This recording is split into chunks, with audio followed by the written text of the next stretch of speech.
Oui, Felicity va obtenir cette promotion.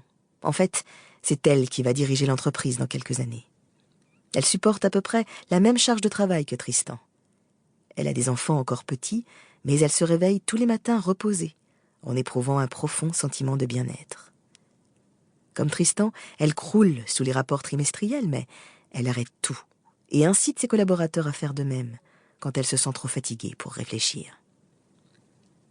Les relations de Felicity avec les membres de son équipe sont détendues et pleines de confiance. Ils se moquent souvent d'elle parce qu'elle est incapable de se servir d'un tableur. Mais ce qu'elle fait mieux que quiconque, c'est dégager intuitivement l'essentiel d'une masse de données, aussi grande soit-elle. Quand son équipe lui communique oralement les chiffres, elle est capable de dire exactement quels sont les problèmes et les tendances, et bien plus vite que n'importe quel tableur. Les gens adorent travailler avec Felicity. Elle fait ressortir le meilleur et les points forts de chacun. Elle est d'un naturel respectueux et leur fait régulièrement des commentaires positifs. Le meilleur employé de la compagnie se battent pour rejoindre son équipe, et elle les accueille en sachant que leurs capacités se complètent. Ils se valorisent les uns les autres.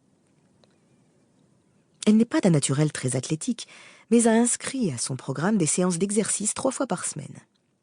Elle s'y tient, même dans les périodes les plus chargées, pour maintenir son énergie et éviter le burn-out. Son énergie est contagieuse. Elle s'absorbe facilement dans son travail et elle entraîne les autres, non seulement au bureau, mais à la maison, où elle a mis en place un système d'entraide avec son compagnon et d'autres gens pour s'occuper de sa famille. Même si elle s'autorise occasionnellement un peu de chocolat et de vin rouge, Felicity fait l'effort de manger sainement. Sa vie ne se limite pas à son travail. Comme la plupart des gens, elle a l'impression qu'elle devrait passer plus de temps avec sa famille, mais elle s'assure que leurs moments passés ensemble sont de bons moments, où elle accorde à son partenaire et à ses enfants une attention complète.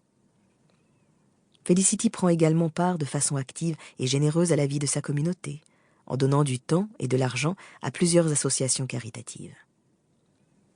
Et voilà le mystère à propos de Tristan et Felicity. Leurs différences de milieu, d'éducation, de situation et même d'aptitude sont négligeables. Ils ont tous les deux grandi dans des familles du bas de la classe moyenne. L'un et l'autre ont été les premiers de leur famille à aller à l'université. Ils ont fait la même école de commerce et ont figuré parmi les meilleurs de leur promotion. Ils ont tous les deux commencé à travailler en se disant qu'ils allaient réussir. Ils étaient intelligents, ambitieux et apparemment capables de tout. Tristan et Felicity auraient pu suivre des trajectoires jumelles vers la réussite. Mais en approchant la quarantaine, il apparaît clairement que Tristan s'étiole, alors que Felicity s'épanouit. Impossible de ne pas voir la différence, tant dans leurs résultats professionnels que dans leur niveau général de satisfaction. En quoi cette histoire s'applique-t-elle à vous ? Songez aux occasions où vous avez été au top et à celles où vous avez juste fait le dos rond, travaillé de façon mécanique. La différence n'était pas minime. Entre s'étioler et s'épanouir, il y a un écart abyssal en termes de qualité de vie, de niveau d'implication ou de productivité. On est plutôt dans un rapport de 1 à 10. Nous avons un mot pour désigner les personnes qui fonctionnent à ce niveau. Les leaders 10 puissance X. Les leaders 10 puissance X donnent l'impression de tout faire sans effort. Travailler avec eux est facile. Ils font ressortir le meilleur de chacun et permettent à leur équipe et à leur société de prospérer. Ce sont des patrons de rêve, des partenaires de rêve et des collaborateurs de rêve. Les leaders et les organisations 10 puissance X existent, mais sont rares.